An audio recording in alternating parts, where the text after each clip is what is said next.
Well, good morning. Thank you for joining us this morning. We're going to have a wonderful day. We're starting just a little bit past 8:30. I understand that there's some traffic and some valet, and then making your way over here. We appreciate your patience, and we really thank you for sharing the day with us today. My name is Robert Schein. I am the founder of the Society of the Few and also the Confidence Summit that we have here, Women, Wealth, and Wellness. My counterpart is Browyn, Ison. Good morning. And she is our wellness expert. I'm a financial advisor, so I see a lot of what we do every day in the world of wealth, but then we also want to have a wellness expert to put this conference together, and the importance of doing just that is, this is a category of one. There's a lot of conferences out there in today's world that's all just about wellness. And then there's the seminars on wealth. But putting them together today, you'll discover the importance and how they're really connected. That's right. And so, yes, so good to see everyone. Thank you for being here. I feel very, very fortunate to be a part of this summit today. And Rob and I met again over the summer, and how I got involved. I always like to tell people it kind of just happened by accident in a way. So we started doing a video series for the few over the summer, and Rob said, let's create a summit. And so here we are, and it's been such a great journey. So very, very grateful that everybody is here this morning. So we have a really action-packed day for you. We have our keynote speaker today, Barb Stegman. She's a social entrepreneur who joins us from Canada. She is recognized as one of the top 100 most powerful women. And today, each of our speakers have so much to share about networking, negotiation, and improved self-care as well. And Barb Stegman will share today about turning your dreams into reality and how she got her business where it is today. So the Confidence Summit today will be rich with invaluable information for you, and we hope that you can apply that here in the new year. So it's such a great way to kick off the new year. And plus, we'll have a lot of different surprises throughout the day for you. And so you won't want to skip out and leave early. You'll want to stay all day. You're definitely going to want to stick around for this.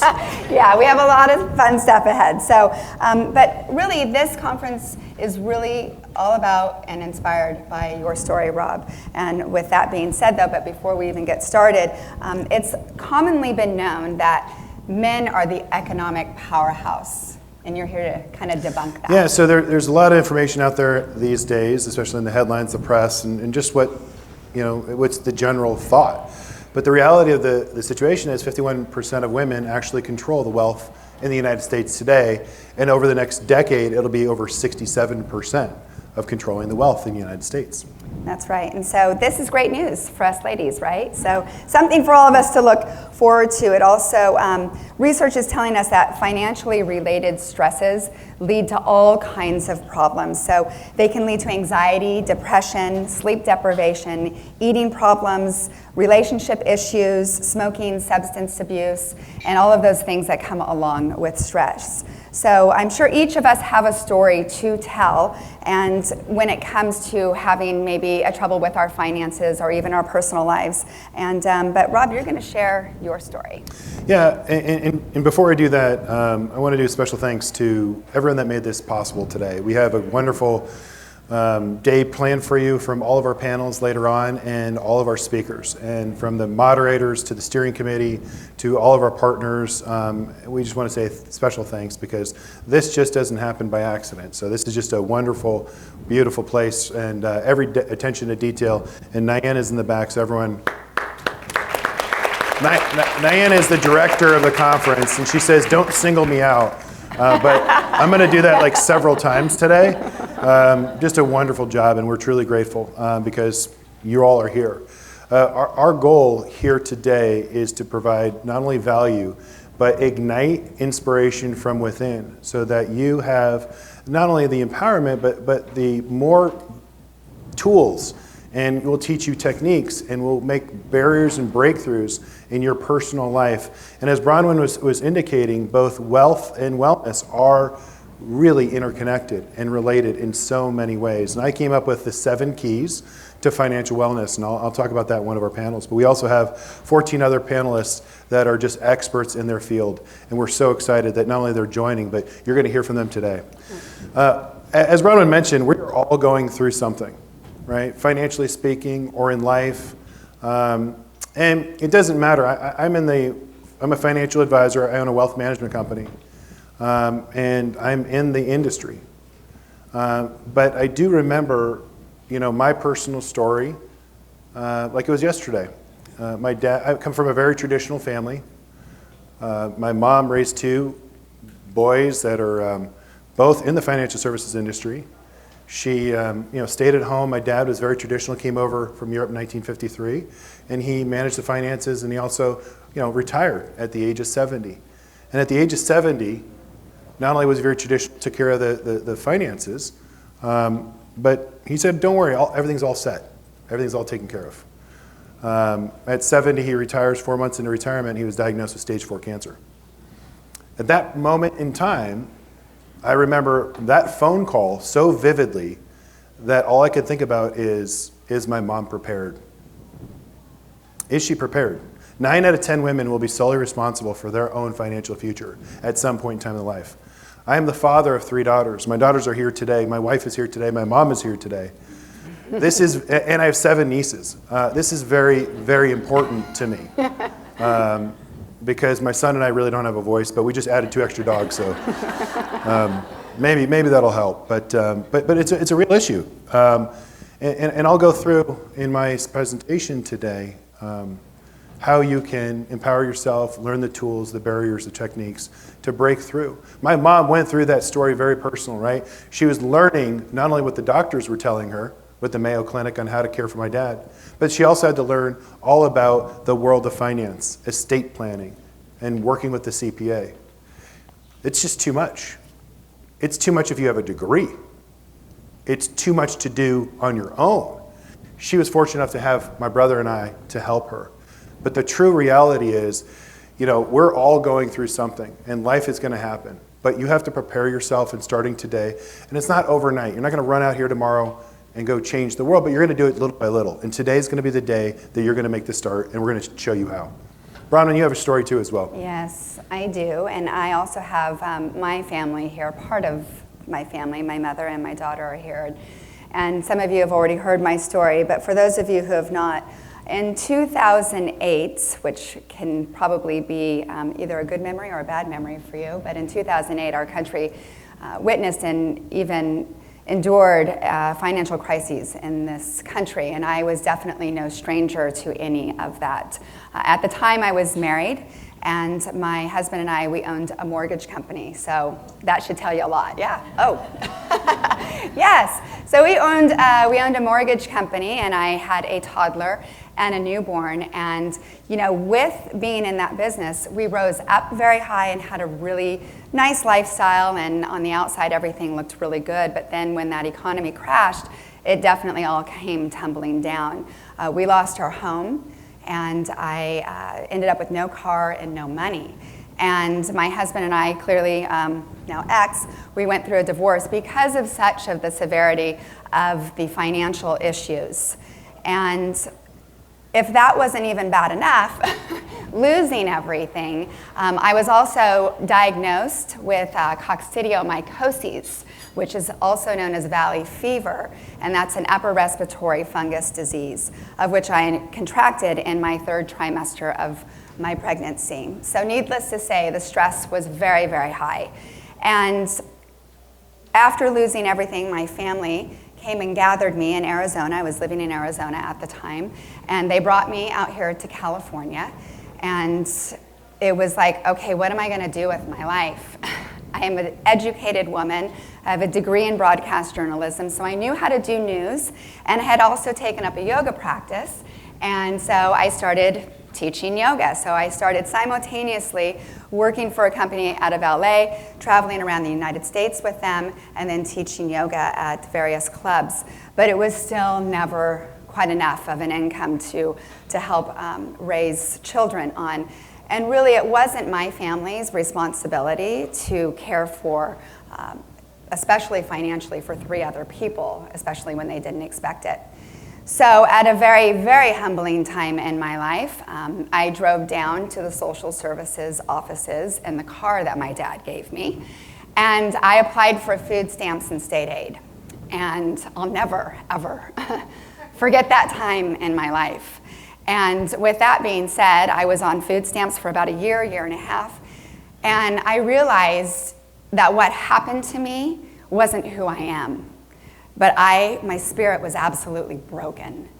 And I thought, I've got to pick myself up again. My mom said, you should start writing again. And next thing you know, she said, there's this new publication, Desert Health. You should reach out to her and start writing. And that's what I did. And I told my story about valley fever. From there, I ended up getting the courage to start a yoga business out of Empire Polo Grounds, where I was given an opportunity there to start classes, got the courage to start a brick and mortar with still no money on a shoestring budget, and made it happen with friends and family. So I feel very, very fortunate that I've had such incredible support from family and friends, but also from you as a community. So I think that networking and having community is so vitally important, and it's one of the reasons why we are having this here today. Very an amazing story. Thank you. Thank you for sharing. So today we're going to go through a lot of lessons, a lot of heartache, a lot of real, raw, authentic us. Because again, we're not perfect, right? We all are going through something. And it really, from my experience, especially in the financial services industry for the last 20 years, I've had the luxury of sitting in front of my clients, and it doesn't matter if they have a lot of money. It doesn't matter if they don't have any money. The issues are all the same. The question is, how do you prepare? And there are some tools and techniques, again, that we're going to share with you from my wisdom and experience and all of our collective wisdom up here, just for that. And I think a summit like this is very important because you can get that real, raw authenticity and those stories. As I say to my teenage daughters, you can't get wisdom and experience on the internet. You can't even Google it.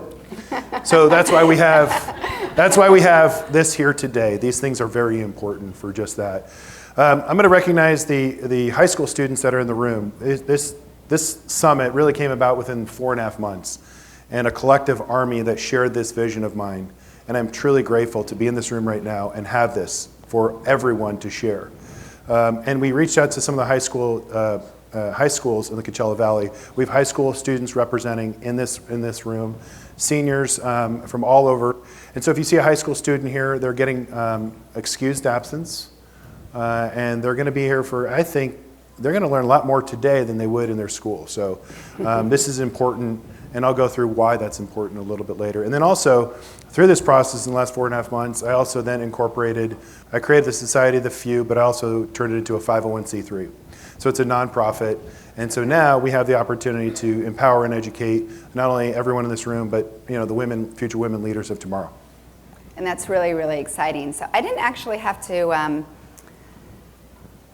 bribe my daughter too hard to be here. She's like, yep, sign me up. So yeah. I wish I would have had an opportunity like this even in high school to be better educated about finances. So congratulations, Robin, great ideas. Well, I'm very passionate about it, so thanks to you. Yes. So now you're gonna really, really love this. Inside your handbook, so everybody should have a handbook, there is an evaluation form. Now this is where it gets really, really fun. So we have 7 magic keys that coincide with Rob's 7 keys of the day. All right, and upon filling out your form, you will revisit the registration desk and turn the form in. When you turn your form in, you will then be handed a key. And we have some wonderful door prizes, and that is sponsored by Van Mar Lending, and the door, you probably saw it coming in. If you get that magic key, you most certainly will be able to unlock the door to So let me just jump in here and reiterate this. This is probably one of the coolest things of the day, and we're really grateful for our partners, Van Mar Lending. Where's Kristen? Kristen Martinez? She's in here somewhere. She's not going to say hello. So she's not here? Perfect. It's her birthday today. And so Van Mar Lending is our sponsor for happy hour. So what better way? She's going to buy all of us drinks on her birthday. But it's really neat because we're going to do the 7 keys. We need your evaluation form back. So when you fill this out later today, you will receive a key. That's the only way you're going to get a key, because we want to improve. So there's some things that we know we can do better on. So from anything, please spend some time and give us all your feedback on this, or even suggestions for the future, because I think we've got a lot of opportunities here. So thank you. Yes, and so at this time we'd like to thank our CW3 sponsors, and that is Hightower Blanky Schein Wealth Management, Palm Springs Life, Fidelity Investments, as well as Van Mar Lending, You and Yours, the Society of the Few, SBEMP Attorneys, Scape Group, and Marlo Productions. So we're going to get this day started, and we're again so grateful that you're here. Take a few moments as we get ready for our first panel of the day. Our first session of the day is Doubt Proof Your Future. It is with DeLynne, and nothing kills confidence faster than doubt, and nothing removes doubt faster than having an expert on speed dial. After years of working, parenting, and living, we all have developed strong relationships with diverse collection of people. This mosaic of friends and acquaintances can be woven together to provide the expertise to remove all doubt. Our next panel will share the importance of leveraging your network of experts to create confidence. DeLynne will tell you how she has been blessed to spend her entire career doing what she loves. For almost 25 years in corporate America, she worked with businesses preparing them to succeed in multi-million-dollar contracts, awarding more than $10 billion to businesses, large and small, all over the world. She created policies and procedures to promote the inclusion of innovative, environmentally sustainable businesses into supply chains of the most powerful companies in the world. And today, as a business owner herself, she leads a team of operational experts that provide environmentally sound solutions for energy, utility, and construction industries. Her network of friends, colleagues, and business contacts spans the globe, and something she considers one of her most prized possessions. Please welcome panel moderator DeLynne. Thank you, Mark. Thank you, Browyn. Good morning, and welcome to our panel on doubt-proofing your future and building a network of confidence. This panel came together because as I was researching this topic, Rob and I met, had coffee, researching the topic, and I found a quote by Susie Chasm, and it says, "Doubt kills more dreams than failure ever did." And I thought to myself, that's so true, and yet that's so sad. I'm not afraid of failure. I screw up daily, pretty much, and my children point that out. But I think to myself how sad it would be if I was too scared to continue to try. So the quote prompted a conversation in our planning group. And we thought to ourselves, how do we make sure doubt doesn't enter in to kill our dreams?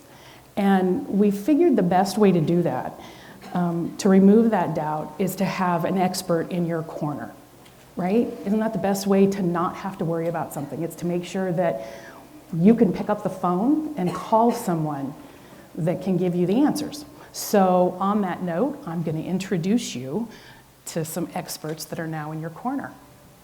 And I'm going to do this in wait, I got to make sure I get this in the right order. Hold on. All right, I got this. I'm going to start from my left. Now, I am challenged with right and left, but if you drive behind me, I will get it right. But to my immediate left is, and I'm going to read it because I don't want to miss anything. You guys are going to want to know these ladies. Valerie Powers-Smith is a powerhouse.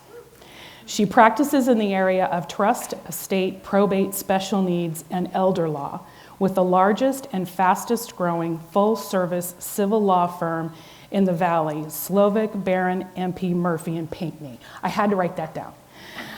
And although she grew up in Pennsylvania, she's found her home here in the Coachella Valley. The area suits her lifestyle of health and fitness. Today, she finds herself with a rescue pup, a polo pony, and a career that allows her to step into her greatness. Between polo, fitness, and a booming legal career filled with clients she loves working with, Valerie has a network of amazing people she educates and learns from every day. And she's agreed to share some of her networking insights with us today. Valerie Powers-Smith. Diana Marlo is the embodiment of strength of networking.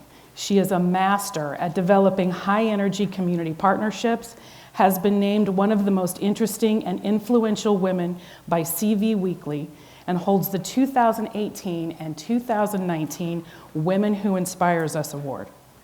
Her role with top-tier car brands weaved the love of her community with her marketing expertise and created world-class fundraising events. Diana's events, including the Desert Women's Show, which I already have my wristbands to, by the way, are must-attends for anyone who's anyone in the Coachella Valley. Most importantly, and I can say this from experience, there isn't a more genuinely caring networker than Diana Marlo. She values everyone who comes into her orbit, and they are better for being there. Diana Marlo. Yeah. Next, we have Vicki Higgins.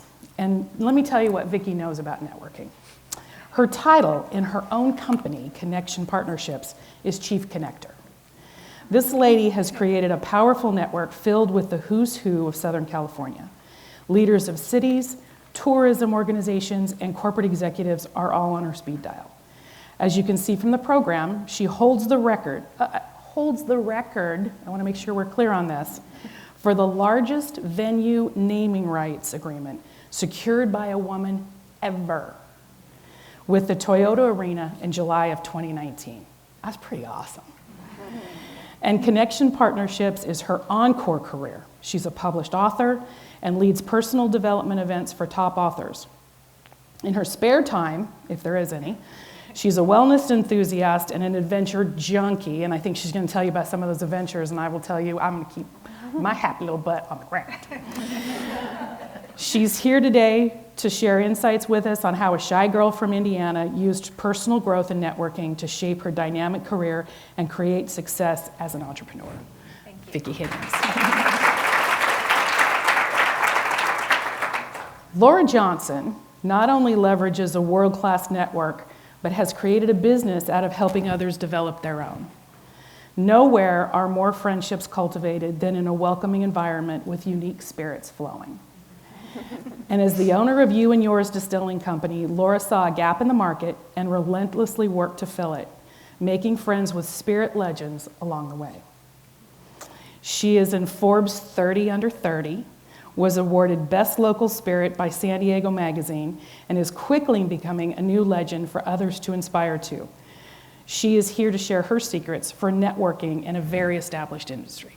So, Laura Johnson. So now I'm going to sit because I'm actually wearing heels today. And so we thought we would talk about why networking mattered in our careers. So we're going to start with the question for each of these lovely ladies. Can you please share your background in more detail, because all I did was hit the highlights, and why networking is important in your lives? And we're going to start with Laura. Oh, goodness. Well, to start off, the liquor industry, as I think most of us can imagine, is an incredibly difficult and highly regulated space. So, I mean, You and Yours wouldn't even exist without an extensive network. I essentially graduated from college. I did my undergrad at University of San Diego. Economics and international business. Didn't really know what I wanted to do after graduating. My business partner and fiance, now fiance, at the time boyfriend, was like, you know, you've always been interested in wine and spirits. You've always really had a knack for flavors. Why don't you kind of go down this path and see where it leads you? So he really encouraged me to just kind of say, you know, hell with everything. Let's just go see if this is going to work. So literally walked across the stage, got my diploma. The next day I was on a plane to Washington State to go do a distilling course. And it was a week-long course, kind of intensive one-on-one thing with a kind of more established distiller up there. And it was a distillery ran by two older men. They'd had careers. They had figured out that if they sold that and put the money into a distillery, they could make a lot of money, and they could make even more money by telling people that they could pay them to come to their distillery and then learn how to do what they did, which is what I did. And it was a very interesting experience. It was an interesting week. They kind of just gave me a pat on the head, like, oh, cute, you want to be a distiller, which was pretty disheartening. But ultimately, I soaked up every second of it. I kind of would just pester their kind of assistant distiller, this younger guy, and I just said, I'm gonna ask you every question I can think of this whole week, and I'm gonna get as much out of this as I possibly can. So long story short, I came back to San Diego after that week, after completing that course, just on a mission. I definitely used different language, but I came home and I said to Luke, I was like, if those knuckleheads can do this, I can absolutely do this. So that was kind of what set me on my path, and I spent the next probably 9-10 months or so after graduating just traveling all over the country, kind of creating my own self-education within the distilling and spirits world. Did a few courses at a place called Schein University, but I promise it's very reputable. Out in Louisville, Kentucky, go figure. And those courses and that time in Louisville, just learning from all those greats during those courses was a huge part of my journey and how I would then be able to create and open you and yours. So I'll kind of touch on that more later because I think there are some questions about specific instances of how my network got me to where I am. But it was so powerful and re-inspiring and reinvigorating to go to a place where people were really supportive and interested in what I wanted to do. And I remember I just cornered Don Rogers, who was the corporate controller for Jim Beam for like 40 plus years, at the end of this course that I did, and I was like, you've got to look at my business plan, please, just give me 10 minutes. And he finally did, and I specifically remember him saying in his like Kentucky accent, which I will not be able to do, but I don't think this will work here, but it'll work in California. And so yeah, that was just one kind of stepping stone on my way there, and then took about 2.5, almost 3 years from kind of graduating and figuring out that's what I wanted to do, writing the business plan, getting funded, and all the permitting and construction. And so about 2.5, 3 years later, we opened the doors to you and yours, and that was March of 2017. Awesome, So, yeah. Thank you. All right, Vicki, can you share your story? Well, I'm from Indiana. I grew up in Indiana. I lived there until I was 35. I was the first person in my whole family to ever go to college. So I didn't have a lot of people in my family that I could look to for business advice or wealth advice or anything like that. But I knew that, coming from sort of minimal means in my family, that I wanted to create something different in my life. So I thought education is the way. And I was able to get really creative and find grants and some scholarships to help me get to school. So I was the first person in my family to graduate college. And then I went on to get my MBA. I studied sports marketing.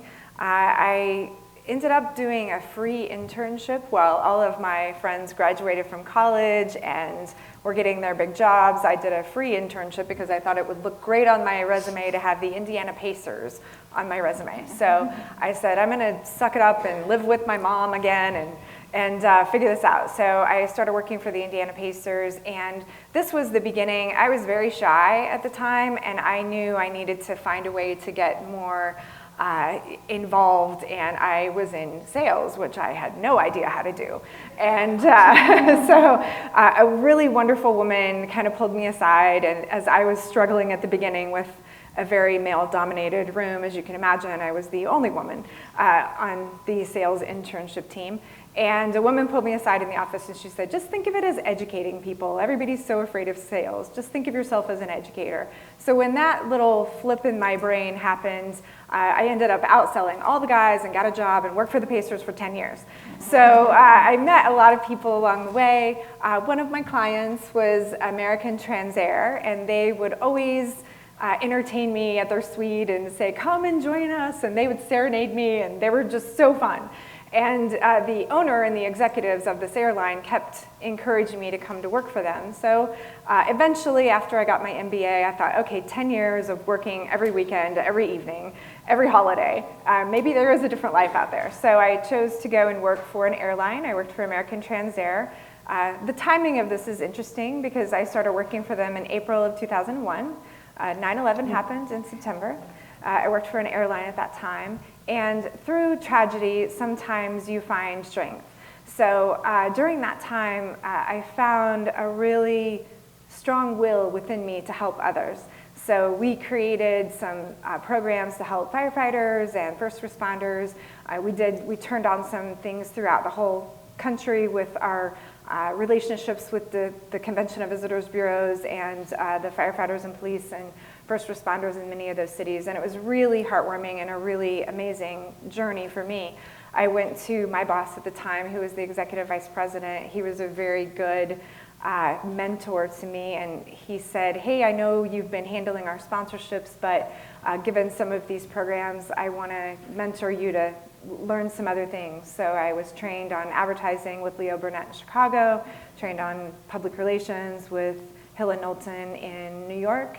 I went all through 4 more years with the airline before Southwest decided to come in and buy them out. But I also developed all these great relationships with Convention and Visitors Bureaus. And I was doing a deal with the LA Dodgers and the LA Tourism Organization. The president of the LA Dodgers liked the program and said, gosh, you think really differently. We should do something like this in LA. Would you think of moving to LA from Indiana? I'm like, let me think about that for 1 second. Yes. And so I moved to LA. Again, I've never done a resume. All of these were networking relationships.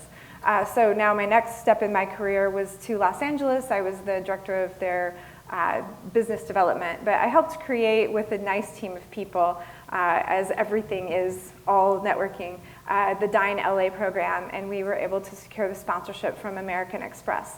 So that was the first idea that, wow, maybe there are sponsorships that could be done with things other than a sports team. So we did sponsorships for Los Angeles and raised millions and millions of dollars for LA, created some cool ways to promote the arts in LA, culinary, outdoor adventure, all kinds of great things in Los Angeles, and we raised a lot of money with corporate funding to make that happen. I was then recruited down to Newport Beach, and again, through a friend, and was the executive vice president and chief marketing officer in Newport Beach, and handled their marketing and advertising for a few years. I decided then I was having this like personal journey of a moment of what do I want to do? Am I living my purpose? And what am I going to do when I grow up? And you know, at this time I was in a really good position with my career, but I just kept having this feeling that there was something more and I couldn't quite get away from it. And my sister was writing a book and I decided to help her do some marketing. So I went to a networking event for book marketers. I met someone. That weekend, he was doing a book marketing event in Dallas. I decided to hop a plane to Dallas and go to it. And that led me to a whole new career. So I ended up writing a book. I was a Barnes & Noble author and published author and traveled around. And I did give Newport Beach 6 months notice to leave. I'm like, I want you to be in good shape. But I was able to have this amazing journey to go inspire other women. I had a really challenging childhood. My father was bipolar, and I was able to use that experience to share turning adversity into abundance and really not leaning on things that had happened in the past, but using them as fuel to create drive and ambition to create a new life and take responsibility for my life.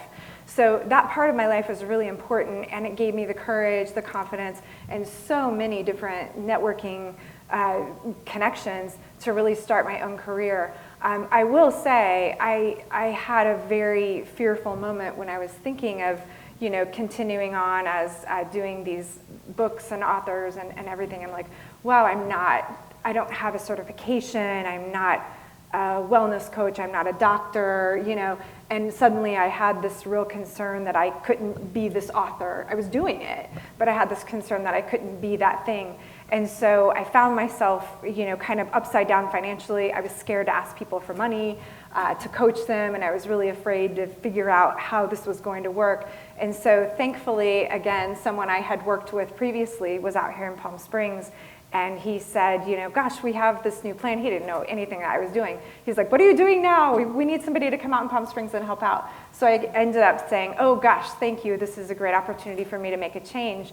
Bob Thibault brought me out, and Scott White brought me out to work for the Greater Palm Springs CVB. It was so fun. I met so many amazing people. I found a home here in the desert.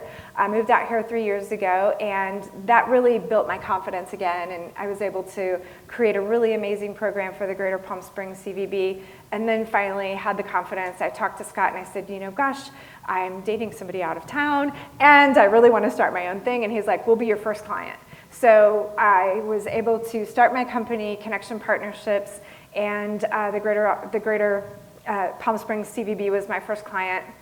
It enabled me to find my footing, and then out of the blue, someone called me that I had worked with 10 years ago, and he said, hey, I have the Ontario Convention of Visitors Bureau, I have some ideas there, and we also have this arena, and we need to do some sponsorships for the arena. So I said, yeah, I'll take that on.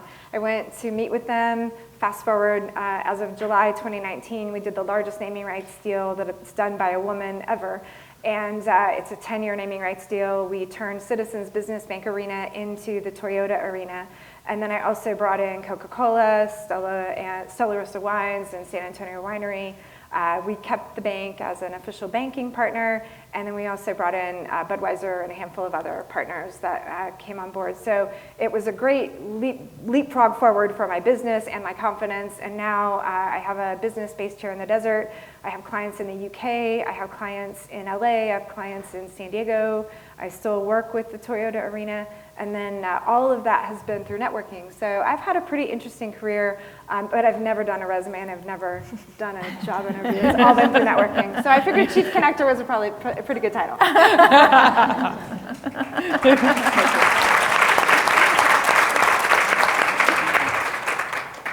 Hi, Diana. Hi, DeLynne. I love hearing these stories. I do too. You know, there's such a common thread. We all come from different backgrounds, and there's such a common thread. It's really fun for me in the desert as well. I came here from Canada in 2004, trying to rethink my life and my career. It was like, what am I going to do? Going through financial changes, career changes, a divorce. And I thought I was just going to hang out for 6 months. And after a year, I walked across the street to Mercedes, and I said, I think I'm ready to work. And Jim Harmon said to me, you won't stay. I'm not hiring you, you won't stay. I said, I'll give you a year. Go, you won't stay. Well, 10 years later, I took on 12 car brands and ended up at Desert European, Mercedes, BMW, and all of them, and had a blast. And it integrated me into this desert, and I met so many wonderful people. I don't know if there's anywhere else in the world you'll meet so many sincere people. I mean, it's such a pleasure to work with so many. I don't even know if I don't like anybody here. You know, there's just so many people to like. Like you think, oh, you must not like someone. No. You know, I think back, and someone like Teresa Maggio from Bighorn took me under her wing. She didn't have to. You know, I said, well, what do I do here? Just do this, just do that. Oh, you can do this. Next thing you know, we're blossoming. We're out there. We're doing everything, which is how we met, because we did the BMP together and the Audi giveaways. And so to me, I find that we all attract, you know, similar people in our lives, and it's really fun to take your experience and share it with somebody else and then find out where that's going to go. And so when Browyn mentioned 2008, that was definitely a tough year for a lot of people, and it was a tough year for the desert. And in that year, a group of gals got together and we started sharing our backgrounds. You know, what did you do? And I was a corporate trainer for IBM. And what did you do? And I said, well, you know, I used to do this women's show in Canada. And it was a lot of fun, and it brought together a lot of people. And it was kind of like, you know, a way to market yourself without having to have the big budget. So the first year we put it together. And I look back and I think, how did we do this? Our first booths were $1,800 for a 10 by 10 booth, and we sold out. It was amazing. I mean, it was phenomenal, but it was a time of need.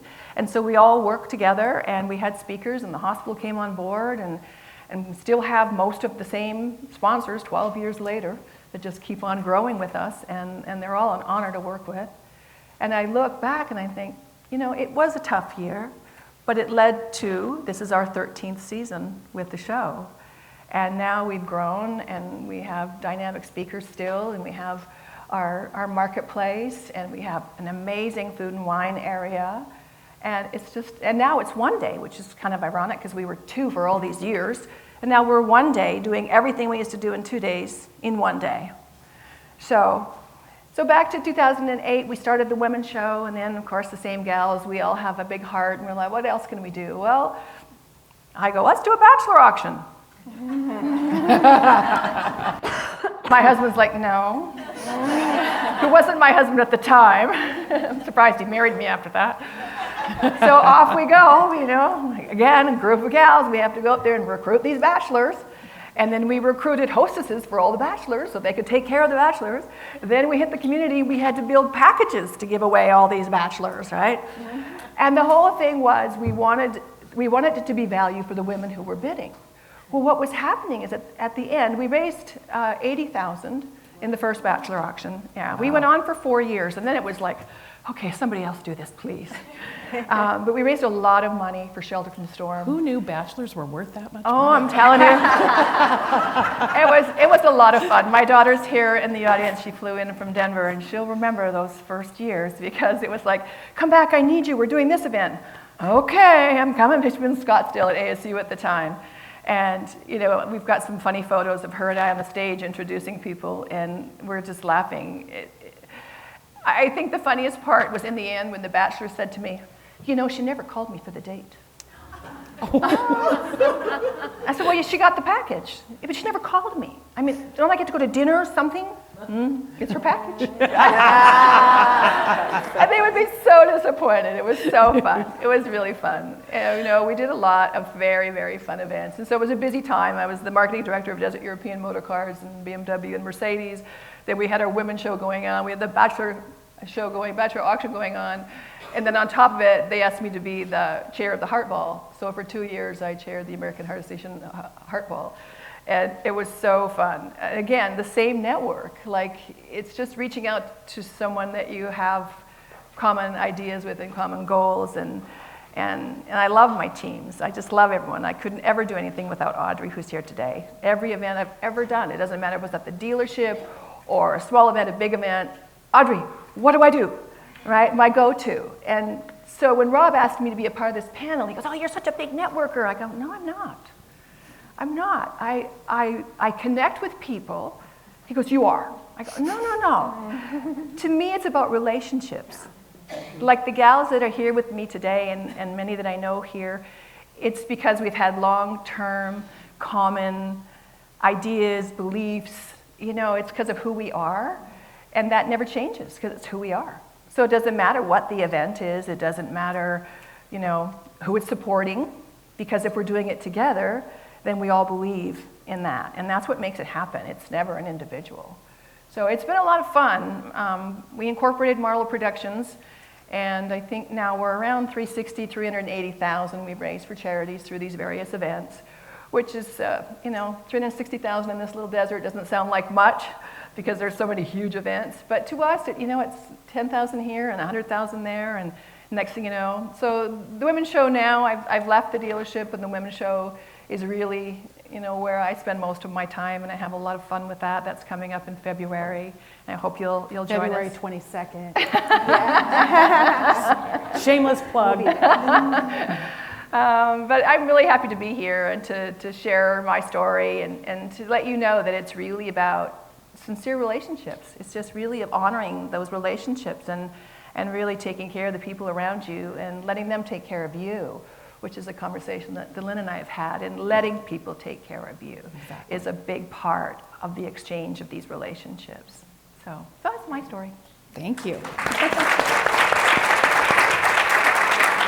And Miss Powerhouse. I'm making this face because I'm like, why am I last? Because I feel I would never. It was just the luck of the draw. I would never say this about myself, but I almost feel like my career journey is boring, and it's because I was so directed as you know from our conversations, at a young age. So I'm listening to all of these. I went to school for this, but the day after I walked across, I did that, and you've had like 25 different careers, and you're constantly reinventing yourself. But everybody knows from the intro, I'm an attorney, and at a young age, my parents say that at age 5, even though I was a medical professional family, I said I want to be an attorney.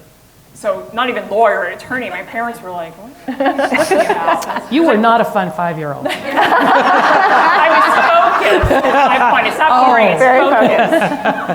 But I said that, and I can recall all of my youth having conversations with my dad's dad, who I call Pop-Up, and he was laser focused. Every holiday or any time he was over babysitting, it was talking about, I'm in elementary school, about when I get to law school, what type of law am I going to, and he wanted me to be a corporate attorney for some reason, and now, with all due respect to my business associates and partner, I could never have done that, although they would argue what I do is very stressful and not very exciting either. But born and raised in Pennsylvania, I spent 13 years building a career in Pennsylvania and New Jersey. I went to school in New Jersey. I actually turned down marrying someone who I thought I was going to marry because he was in the military, and I was focused, and I was not going to be taking a bar every 3 years because we were getting stationed or changing my career, because I said, you knew who you signed up for. I'm going to be an attorney. Then I ended up marrying someone who said to me, Matt, I can do my job anywhere. I've got a cell phone, a laptop, and he dragged me cross country to California several years later. My career started very traditionally in terms of clerking for a judge. Anyone who's from the East Coast, very buttoned up as an attorney. We're much more laid back here, and I had to learn that when I came out here. But worked for a judge, and then I found myself recruited by a law firm to build a healthcare practice. And so now you can see the medical is coming back in, homage to my family. I also went to medical school for 4 years, also to give them a kickback, auditing.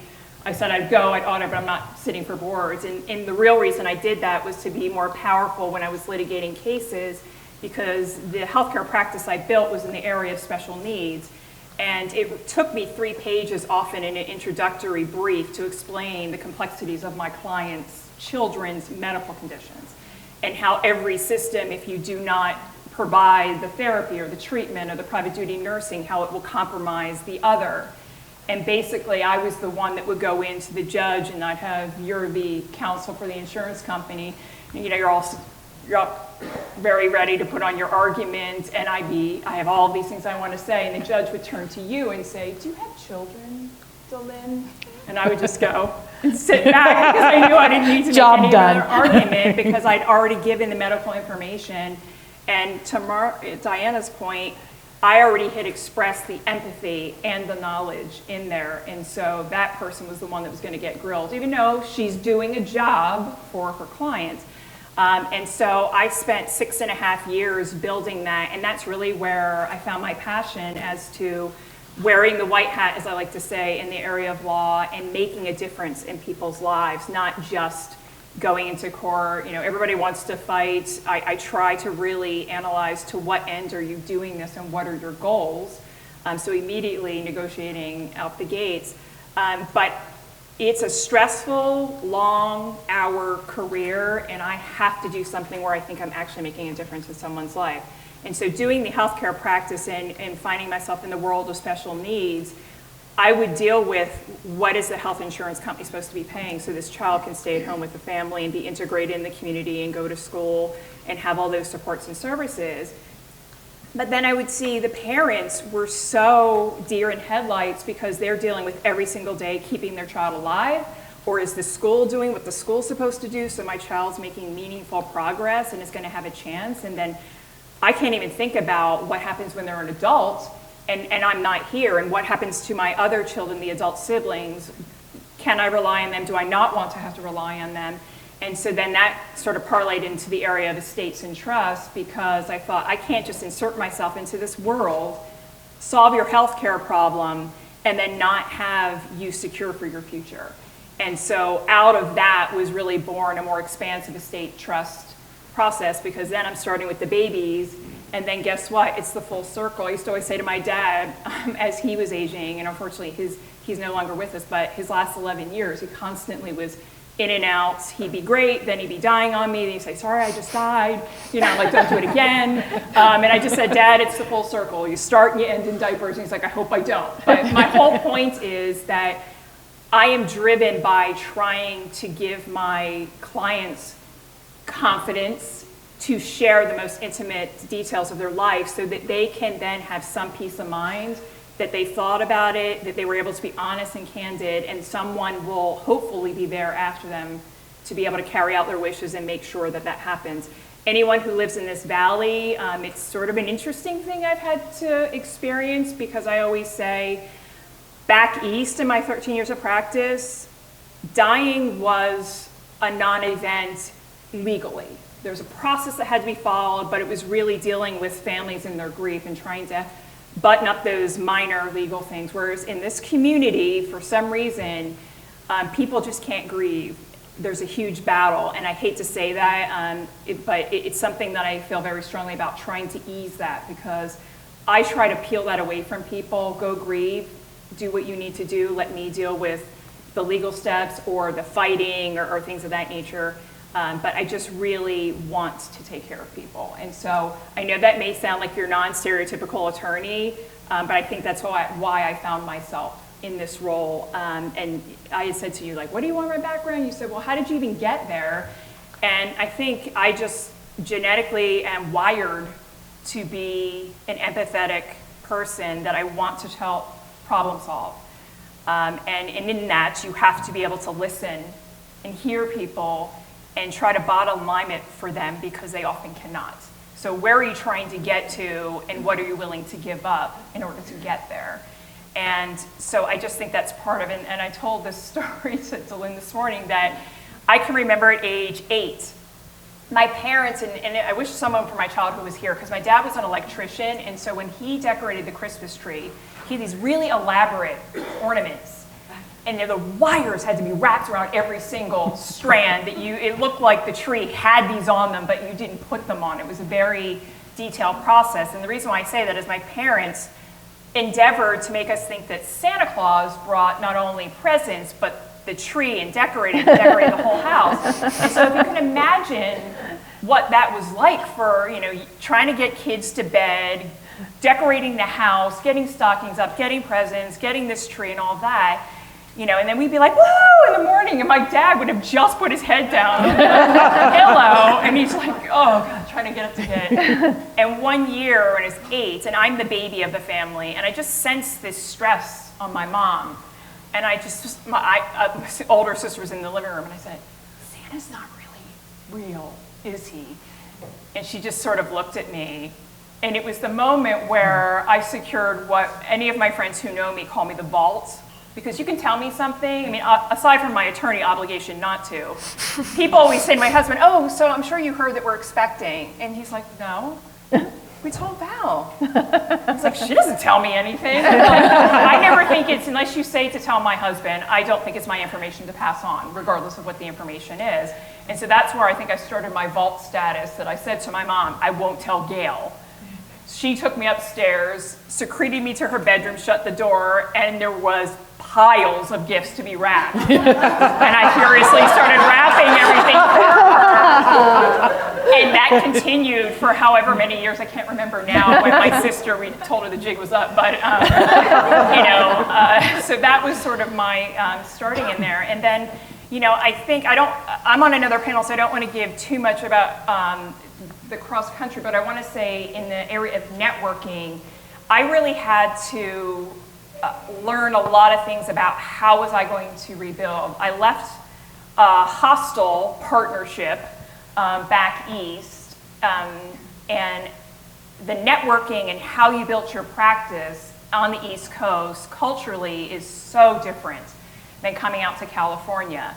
I always was I am a private person, but I was fiercely private, and I had this massive crowbar from professional I mean, I drove an hour and a half each way for 10 years from my work to where I lived because I wanted to be able to go to from the gym or work out or whatever it was, and I didn't have any professional interactions. And that may sound anti-networking, but that was my safety net, and that's where I like to operate. When I came here, I remember somebody saying, that's not gonna work here. You're going to have to let people know who you are because you already have an image as an attorney and a female attorney. There's already a preconceived notion of who you are and how you operate. And if you don't let people in to know that you are so not that person, you're gonna have trouble building out here. And so a friend of mine forced me onto Facebook. Kicking and screaming. Yes, yeah, kicking and screaming. And I only agreed to do it because I needed to do it to get my attorney page. That was like, okay, you can do a personal attorney page and get me on all these platforms. But I really look back now on, and people tell me, I mean, I'm in charge of the business development for my firm and marketing. They're like, because you're so good. And I'm like, I'm not. I never like shaking hands. Like, I don't know how I got into this role. But when I came out here, I thought, I'm really going to have to be outside of the box because this was a really tight legal community. Everybody knew each other. It was like, who's this chick coming in from the East Coast? I had this sharp enunciation, East Coast way of speaking, and let's go. And everyone's like, relax, calm down. And I'm like, I'm trying to get things time, right? Coachella time. It's so my husband and I decided, totally outside the box for attorney marketing, but we decided to start a fashion show. Do you remember this? Yes, I do. Because I thought, all right, well, let me think. What am I passionate about? Feathers. Obviously, I like my fashion and my clothing. And I thought, all right, well, I'm going to make friends through fashion, and one of my loves, special needs. And so my husband and I started a fashion show where we would, first it was pull out couture items. You shouldn't have bought that Gucci purse. You used it once. Now you're like hiding it from your husband or whatever. Bring it out. Let's auction it off and donate it to a nonprofit. And so we would select different special needs, disability-based organizations here to profit. And I'm sure my name came across yours and you were like, who's this person? Because I knew that she put on events. And Susan Schein, who's fashion director over at Palm Springs Life magazine, graciously helps through. I see one of my first gorgeous models in the never-aging Donna Sturgeon over there, agreeing to walk the runway for us. And I don't remember, but I think like last year we did $45,000. And then everybody wanted us to do it all the time. I'm like, I have a full-time job. I'm supposed to be an attorney, and this is taking up, more and more time. But that was really how our names got out there, and people just, and I see Marcy, it's like, people were like, oh, I met you at Fashion Week. Then we started sponsoring Fashion Week, and you get to know people, and you like them as a person. Yeah. And then you're not really sure, but you call, like, what is it that you do? I thought you did that. Can you handle this situation, or can you get me to this person? And really, until this conference, I didn't really think about how critical every single day networking is happening. Probably because even though I do it for my firm, I don't really like it. It just happens, and I think it's because it's organic, and it's authentic. It's relationship. Yes. And that's why when we had our pre-meetings, I had suggested we need to figure out how to disarm this term, because I think that some people may not come because they think it's business or it's corporate. It really isn't.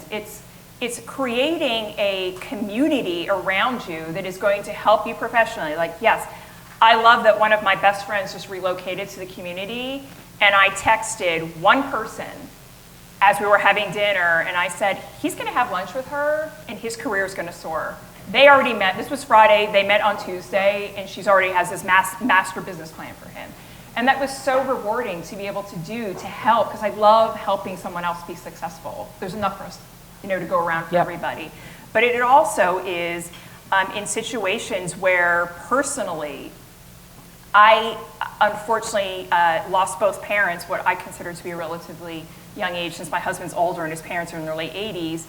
It's hard not having your parents and being an orphan. So I've picked up a lot of people who I call my chosen family, and my sister's back east. And so I have a lot of sisters who are my sisters, and are my people. And I'm getting a little emotional because when I think about what they do for you to lift you up professionally, and in personal moments, it's invaluable. So I think we all need to start rethinking that word and the value of it. Agree. Yeah. Thank you.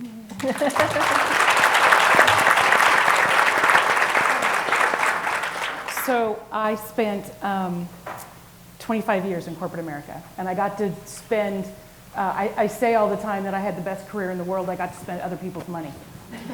So I wrote contracts for Nestle and for Disney. And over the course of my career, it's been, I added it up and I went, you know, I can't put that number down because that just sounds braggadocious. I can't put that number. But it was well over $10 billion.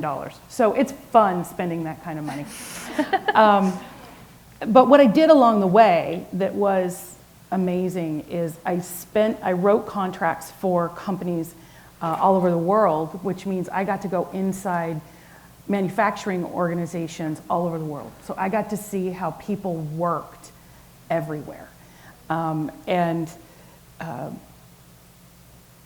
The relationships that you get to build when you walk through the door, and everyone in the organization is putting their best foot forward, because nobody knows my name and nobody remembers my name anymore. But what they saw was on my business card, I had a Nestle nest or I had Mickey ears. And you automatically care about their business, because who would believe that Mickey Mouse doesn't want you to succeed, right? You've been told that since birth. Mickey is happy that you're here. And so you walk into the facility and somebody inevitably pulls you over to the side and they say to you, you know, we don't look like this every day. We've been preparing for you for 3 weeks. And my answer is, I know you have. And this is the best this facility is ever gonna look. And if this is not what I want you to look like, then I'm in trouble, because this is the best this facility is ever gonna look. But what I got to do is I got to spend time with those people, the people that ran those organizations, and we got to talk about their business, and we got to build a better business. Because my objective, my goal, my job was to award contracts and make sure that businesses were successful. So I actually, that show, The Profit on TV, yeah, I lived that for 25 years. I got to go in and make sure that organizations were strong and ready to get that contract. And what that does is it means every time I walked into a facility, I rolled up my sleeves and I worked with them. So I made some really, really good friends all over the world. So it's my 50th birthday, and I was born in '63, which means the Queen and I celebrated our 50th Jubilee together. So my husband, my sister, my brother-in-law had never been to Europe, so we were gonna do this European tour. I'd spent time in, because of my job, I've just been blessed. I've never worked a day in my life. I got paid to do something I absolutely love. And so I'd been all over Europe. I had never been to Italy. So we started in London, and then we went to Paris. And when we were in London, we were in a cab and we were driving around Buckingham Palace, and all of a sudden, police everywhere, stop, everybody stop. And this black car comes by, and if you've ever seen Buckingham Palace, down comes the Union Jack and up comes the Queen's flag, right? Everybody's seen that happen? And the black car pulls in, and I went, oh my gosh, she was waving at me. She said, hi, DeLynne. And so I said, hi, Lizzie, good, hi. Because we were celebrating our 50th Jubilee together. So we had a great time. We had a wonderful trip. So one of our stops, because we were leaving Paris, we took the train, we were going to Italy. I'd never been to Italy, so I was very excited. And we stopped in Geneva, because that was our overnight trip. And I had to tell my sister and her husband, and this sounds so great. My sister's a little hoity-toity, so I got to pay her back a little bit. I can say that because she's not in the room. I said, I'm sorry, you guys are going to be on your own for dinner. We're meeting a friend for dinner. Because Nestle's headquartered in Vevey, Switzerland, which is just on the other side of Lake Geneva. I'd spent lots of time there, and one of my closest friends was now in Vevey. So I actually got to call her and have dinner with a friend. And I just felt so important, because I got to tell my sister, I'm sorry, you're on your own, we have friends. So, over the course of time, kind of like Vicki, I don't know that I ever wrote a resume. I always had to write a resume when somebody said, you're gonna speak, we have to write down what you've done. And I'm like, oh God, I gotta write this down? I don't know, can't you just look at my LinkedIn site? I've told you everything. So life has kind of been for me this wonderful working together with people, and nothing bonds people quicker than when you're working together. And so I think that while we can consider them people we work with, when you're in the trenches with somebody, you develop a relationship that really stands the test of time. So that's my quick background. Do I have a little more time than what's on the clock, or do I have to be done when the clock's done? So we can. Well, we have another question, and so I guess we'll quickly get through the question. And I think some of you have answered this, but I think it's really important. Very often we think about network as how we can, or at least, let me rephrase that. I think, and I'm going to be gross generalization. I think women hear the word network and we think about how we can help other people, right? The other people that we know that we can help. I think sometimes we forget that our network is there to help us. And so I think a couple of you touched on how your network has taken care of you. But I'd like you guys to give us an example of when that's happened. When you've needed someone and you've had to reach out and tap on the shoulder of someone in your network. Laura, can you share a time when that happened for you? Sure. We were, I think, at least 6 months late on our build-out, on our construction project for the distillery and tasting room. Just made a huge mistake with our contractor, ended up suing them after the fact, but they had basically finished half of the project. And so we had this beautiful tasting room, this distillery space, what have you, but no distillery. So they had, so they had somehow finagled that, like, they never said that they were going to pull electrical and plumbing to the actual production floor. They were only doing the tasting room. And I'm like, well, that's like, who was going to do that then? And so anyways, we were finally, we had our health permit, we had our ABC, our TTB, everything. Construction was done, but I didn't have any product. And so Luke remembers this. I was just so down, and it was such a rough period of time because we had worked so hard. We were finally there, and I had been really blessed by the kindness of another distiller. At the very beginning, when I kind of first decided that I wanted to do this and be in this industry, I just showed up very uninvited to every single San Diego Distillers Guild meeting there was, and just kept going and introducing myself and reintroducing myself and reintroducing myself at every meeting. And through that, I had made connections with a gentleman who had a distillery out east in Spring Valley, and so he was kind enough to lend me his equipment to basically do my R&D. So to do my recipe development, we launched with our 2 flagship spirits, Vodka and our Sunday Gin. And so I had the recipes, but I didn't have any product. And so I felt like I had kind of worn out like all the kindness from him, and I just was adamant about not going back to him and asking for more help. And of course, Luke was like, just effing call him. Just call him. What are you doing? And I didn't want to reach out. It was definitely pride, but I was just definitely so overwhelmed and just exhausted from finally getting this place open. And then there was still this huge hurdle, and I just called him and I was like, hey, can I come do a batch at Liberty Call? And he was like, yeah, sure, of course, obviously. And I just remember hanging up the phone and just crying. Was that so hard, Laura? Was that really that difficult? And so, through just showing up to those meetings and just, talking to him and working with him and just accepting his kindness and help, we were finally able to open the doors and have those 2 products that I had spent so much time developing, and actually to have them there. Maybe they weren't made on our premises. Actually, do not tell ABC that happened. But we did it, and all it took was a rough phone call. So that's one of several examples. Oh, nice. Awesome. Thank you. How about you, Vicki? Sure. Oh, so many times where my network, my network has taken care of me. But one in particular is I worked 20 plus years in the corporate world, and I had this idea that I wanted to start my own business, and I was terrified, but I had a client And I had a second client that was coming on, and I knew the marketing side of the business, but I really didn't know how to actually like start a business. Like there are so many other legal pieces and financial pieces and business, IRS pieces and all of these things. And so I reached out to a couple of people kind of reluctantly because I was a little intimidated by them, but they were in my network, and I didn't know them very well, but I knew they had helped other businesses start up, and I also knew that I needed to know more than I knew, and I wasn't going to be the person that could wear all the hats.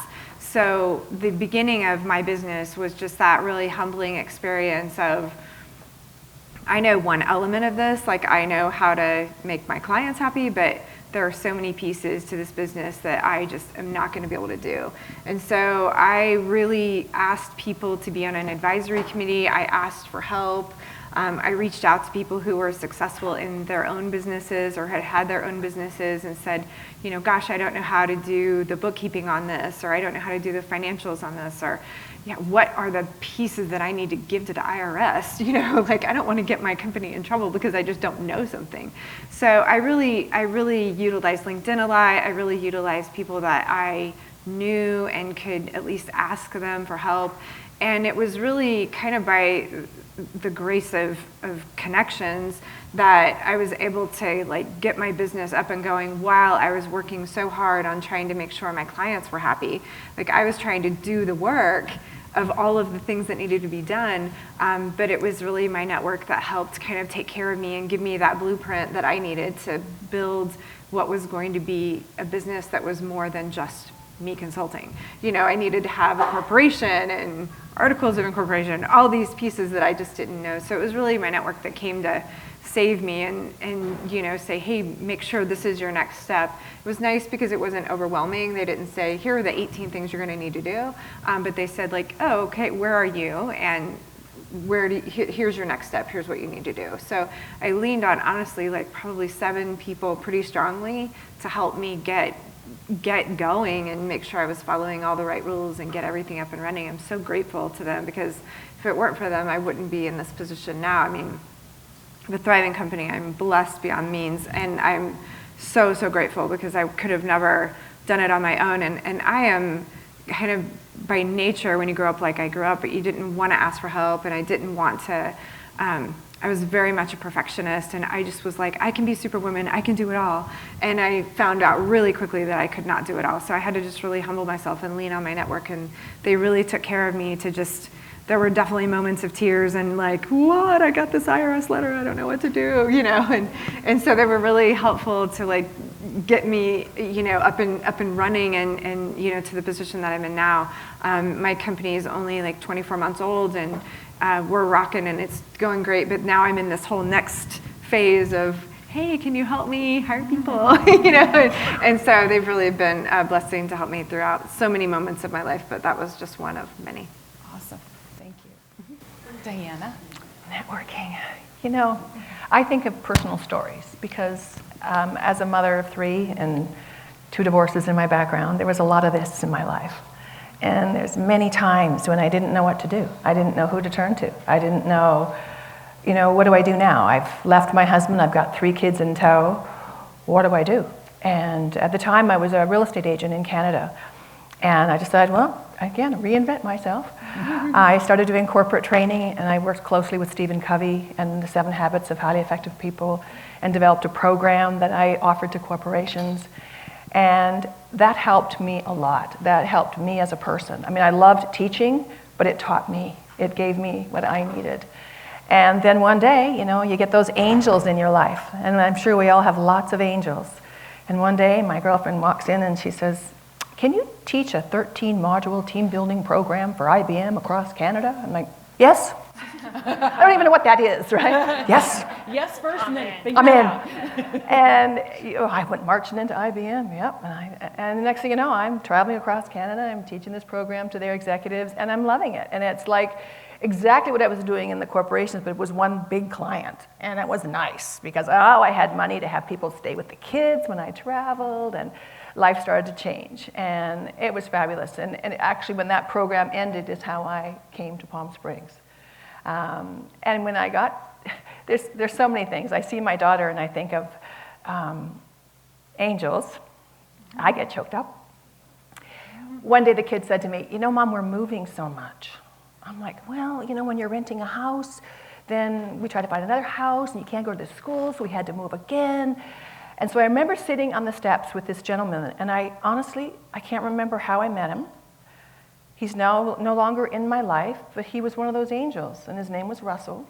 And we were sitting there, and I said, I just really need to buy a house. I just really need to do this for my kids, Well, buy a house. I go, well, I can. I'm self-employed. And in Canada, they don't like self-employed at those banks. It's like, doesn't matter how much money you have on paper, you're self-employed. And I was like, wow, I just have to buy a house. That's what I'm going to do. And he turned to me and he said, my brother just passed away, and he owned a mortgage company. And I got the mortgage company. So we'll give you a mortgage. Wow. I'm like, what? I bought the house. Wow. And what an angel. that was amazing. It was amazing. And so I think, I truly feel, and I look at so many special people, and I'm going to cry. I have lots of angels. I have angels around me all the time. Many of them are here, some are not. But I'm very fortunate. I think coming to Palm Springs was one of the best moves I could make. And it took me a couple years to decide to stay, but when I did, then all of these people came into my life, and they are my relationships and my network. And I value them. I think that it's really about those sincere relationships and then trying to be an angel for someone else, whether it's Secret Santa or, I think at Christmas I thought it would be fun to pay for some lady's grocery in line, and I left and she didn't even know who it was. And she had a little kid in tow, and this kid wanted a toy, and I'm like, oh, I could do this now. I have a little bit of money. I can do this, So I secretly paid for her. I bought a gift card, and I left it with the cashier. And I got in the car, and I cried. I was like, she doesn't know who it is, but that's what we do. That's who we are as women and human beings, and we love doing that. And sometimes it's hard to accept it back. Yeah. So, yeah. So lots and lots of angels in my life. Thank you. That's nice. Thank you. Well, I'm going to try to get through. Rob's probably like, why did I choose to impanel all these women who can't stop crying? I'm with Diana. Mine's definitely, undoubtedly, it's personal. I feel like I can make zero eye contact with people. I told a story yesterday, and I'm not trying to be rude. I'm trying to look down so I don't get emotional, but my mother and I were extremely close. We were like one person, and when I was 30, my mom got diagnosed with cancer. We didn't have any cancer in our family. We didn't understand how that was even happening, and 3 weeks later, she was gone. Oh. And my friends did not know what to do because I'm the fixer. I'm the one who helps everyone, and I was profoundly broken. And I remember sitting on the edge of the bed one morning saying to my husband, who, without him, and this one person, I'm going to say how she showed up, I would not be here. But I said to him, you are not equipped to fix me, and I cannot ask you to do that. And I'm looking into his sweet eyes, how desperate he wants his wife to be able to find a way to go on. And saying, and for the first time in my life, I cannot fix me. And those who know me, again, going to the private, I'm the one who you tell the story to. I'm the one who figures out how you're going to do that. I'm not the one who does that with you. And so my husband's getting all these SOS calls. You have to get Valerie to go see a therapist and talk about this. And my sister being like, you gonna shower? You gonna get out of bed? And I'm like, if you knew my sister, it was demoralizing that she was telling me, Miss Fancy Pants, are you gonna get out of bed and have a shower? But because my husband was getting so much pressure, I agreed reluctantly to go to this grief counselor. So, I'm sitting there again, this private, pour my heart out to him for an hour, and he's trying to find out, what's your baggage? Because I guess that's, with all due respect, if there's any therapists in the room, they're looking for an issue. And I'm like, no, did really well in school, great, in athletics, nuclear family, love my parents, love my sister. We had dogs, I have friends, no one bullied me. Relationships don't always work, but like I always got out of them without a lot of pain and, everything's fine. My issue is my mom died, period. And then he responds to me and says, well, who's really an expert in grief? And I go, off the edge of my tail, and my husband's like, oh, shit. Sorry, I was like, beep. So he's like, oh my God. This is live. I can't even believe at this point. He's like, attorney is now in the room, no longer grieving daughter. And I go, you are! And I start like cross-examining him, and my husband's like, oh my God, I gotta get you out of here. But so then we go into the car, and it was the first time in 8 weeks that I laughed. And it was also the first time in my entire life, I won't say it, that I said the F word. Because my mom didn't like that. My mom would be like, I'm so mad, I'm gonna spit tax. And we're like, oh, look out, Betty, But I said it, and it felt really good, and it was a string, not just one, it was a string. And my husband's gripping the wheel, like, what is gonna happen? So there was this burst of anger, profanity, and then I just go, who's really the expert in grief? Is he kidding? And I start laughing, and my husband starts laughing, and it was this, how like if you have this really upset, really funny moment, like how wonderful, but like sort of like paralyzing as to your body, but that then started my journey. And in terms of, my husband is just, any of you know him, he's an amazing human being, and I am seriously here today because of him. But when I go back to the network, my best friend, if you don't have your person, that person's out there, I think we cannot go, and it's not typically your spouse.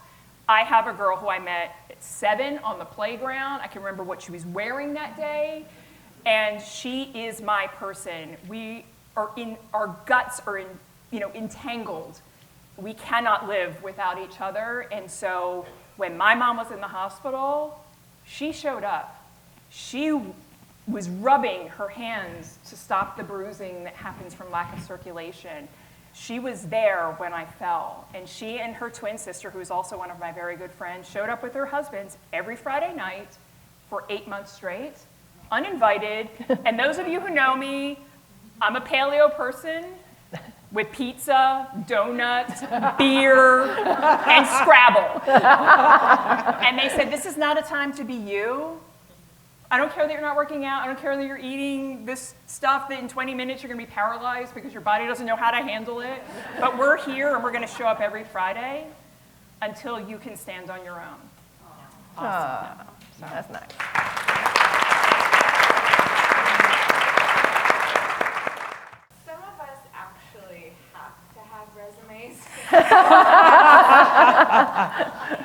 And it can be intimidating to go out there and network. And I do like the idea of kind of reframing the idea of networking and sales and putting yourself out there. So for those of us with resumes trying to expand or maybe shift or change our careers, what kind of advice would you have to kind of take that foray into that networking?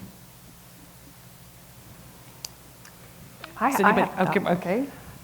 I think the most important piece of information on your resume is that which expresses who you really are. All the things that you have done will show the tools that you bring. But I think that for me personally, when I've had to do a lot of hiring, I look to see who the person is. Are they going to fit with our team? How do they think? Are they involved in the community? Especially in this community, because everyone in this community does something somewhere, and there's so many events. But I think it's like Val said, when you are involved in so many things, they'll take that resume for you somewhere. Same thing when I came here, I walked across the street. I didn't have a resume, but it led to a lot of things. And to me, it's your network because they know you, and asking those people, to put that resume out or to read the resume, which my daughter's done with me. She'll send me her resume or whatever and say, what do you think of this? And I think the human qualities that you put in that resume are the most important.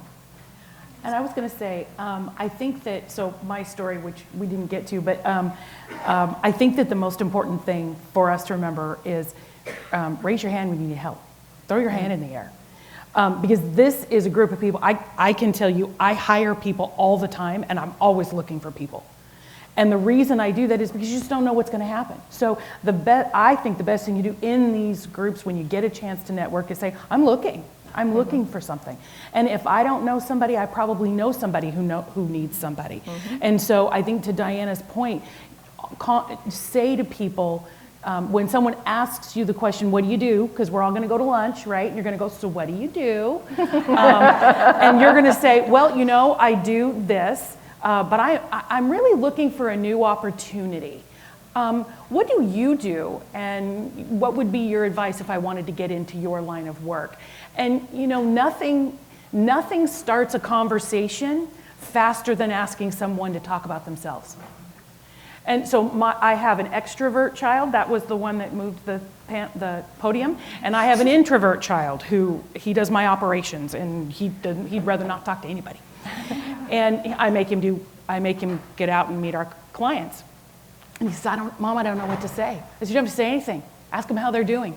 Ask them what they had for dinner last night. Ask them what's the last movie they watched. Let people talk about themselves. And then you're going to weave in, oh, I love that. You know what? I buy blue shoes too. I have 3 pairs of blue shoes. And now you have something in common. You're going to say you're looking for work. I would say in this valley, you would probably be employed in 3 weeks.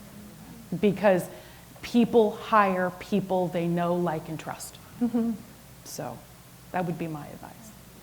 I would also say, I think it's so important not to really look as much in the past. I know it's your resume and it's what you've done, but I also think that when you can reinvent your resume to sort of align with where you want to go in life, it's important to have who you are and what you do and be out talking with people, but being able to say like, oh, I've done customer service. But if you want to do customer service in a certain type of environment, in hospitality or something, you can kind of share some examples in those few little bullet points that allow them to feel like you're a fit with where you want to go. So I think it's always great. I mean, I've reinvented myself a number of times.